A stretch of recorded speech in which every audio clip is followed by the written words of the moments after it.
the platform companies who are currently acquiring AI companies like crazy, what happens to them? Like, will they have a data moat? Or what is it that they need to do to stay in the game?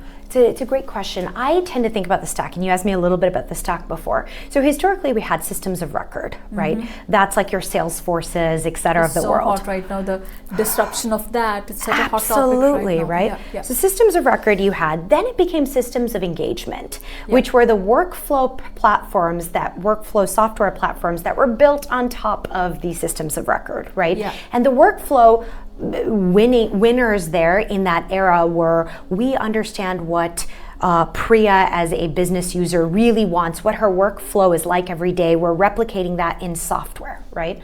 And so those were the workflow companies. So think of, in the same example as Salesforce, it would be like an Outreach, a SalesLoft, et cetera. It was the next iteration. And then the thought process was the third layer will be the systems of intelligence. Yeah.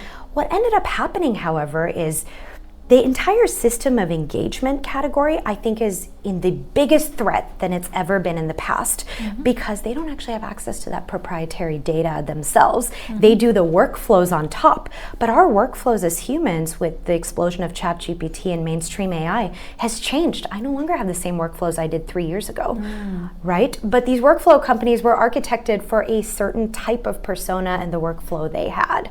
So instead, now you have a bunch of these agentic platforms that are starting, and they're allowing you to change your workflow, and they're customizing it completely.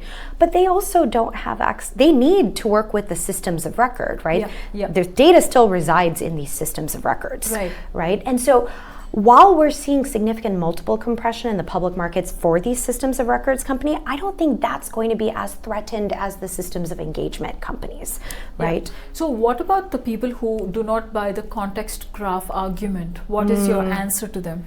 My answer to them is there is no development that happens in AI where it's an autonomous engine that gets better over time without a context graph, right? So you're a pro context person even before AI was a thing. Absolutely. we talked about it's built in your DNA. Exactly. Because imagine, like, as humans, this is just abstracting the technology out of it, right? As humans, we make a bunch of decisions, and over time, ideally over a 10-year horizon, you have made some bad decisions that you've learned from, that you ideally won't do those bad decisions again. You'll make new bad decisions, not the same ones, right?